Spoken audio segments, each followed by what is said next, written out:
friends! Today I'm going to be reading a Christmas story. Merry Christmas, Winnie the Pooh! One snowy Christmas Eve, Winnie the Pooh looked up and down, in and out, and all around his house. I have a tree, some candles, and lots of decorations, he said to himself. But something seems to be missing. Suddenly, a soft knocking sounded on Pooh's door. Perhaps whatever Pooh was missing was just outside. Pooh opened the door.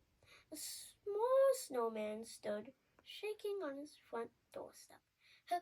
Hello, Pooh, the snowman said through chattering teeth in a shivery, quivery, but oh so familiar voice. I do like Christmas, but I wish my ears wouldn't get so very cold. Pooh invited the snowman in. After much melting by Pooh's cozy fireplace, the snowman looked less like a snowman and more like Pooh's best friend, Piglet. My, Pooh said, happy to see a friend where there used to be a snowman. My, Piglet said, now warm enough to notice Pooh's glowing Christmas tree. Are you going to string popcorn to decorate your tree? He asked. I had popcorn and string, Pooh admitted, looking at the popcorn crumbs. But now there's only string. That's okay, Piglet said with a laugh. We can use the string to wrap the presents you're given. At that, something began to tickle the brain of the little bear. I forgot to get presents, Pooh exclaimed. Don't worry, Pooh, Piglet said, trying to smile bravely.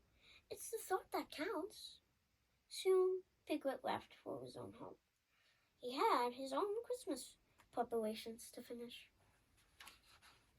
Pooh didn't know what to do about the forgotten presents, but he did know where to find help. Hello, Pooh called, knocking on Christopher Robin's door. Come in, Pooh, Christopher Robin said, smiling as he led his friend inside. Why do you look so sad on the most wonderful night of the year? An exclamation of seeing Christopher Robin's Christmas decorations, Pooh forgot all about the presents again.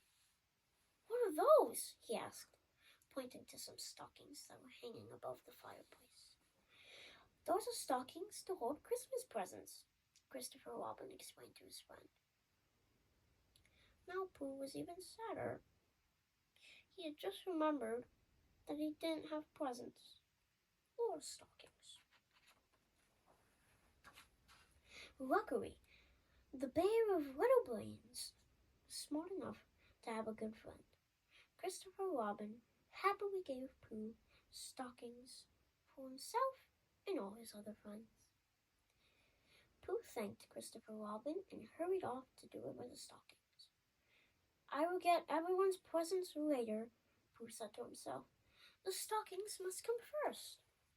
With a small note that said, From Pooh, he left stockings for Piglet, Tigger, Rabbit, Ear, Gopher, Kanga, Woo, and Owl. Later, back in his own comfy house, Pooh tried to think of presents for his friends, but Sleepy Pooh's thinking soon turned into dreaming. The next morning, Pooh was awakened by a big and bouncy knock at his door. Sweetly, Pooh opened the door. Merry Christmas, Pooh! His friend shouted. Pooh was about to apologize for not having presents for any of his friends when Piglet, Tigger, Rabbit, Gopher, Eeyore, Kanga, Woo, and Owl started thanking him. No more cold ears with my new stocking cap, Piglet said. My stripy sweeping bag is terrific, Tigger exclaimed. So is my new carrot cover, Rabbit chimed in. Gopher thanked Pooh for the rock-collecting bag, and Eeyore swished his toasty tail warmer with a slight smile. Owl announced that his windsock was perfect for figuring out which way the breeze was blowing. And Kinga and Woo loved their new scarves. Something awfully nice is going on, Pooh said, but I'm not sure how it happened. It's called Christmas, Buddy Bear, Tigger replied. Then everyone gave their presents to Pooh. Lots of pots of delicious, sweet honey. Surrounded by his friends and his favorite tasty treat, Pooh had to agree. Christmas. What a sweet thought indeed. I hope you enjoyed my story. Don't forget to subscribe, and I will see you soon, friends.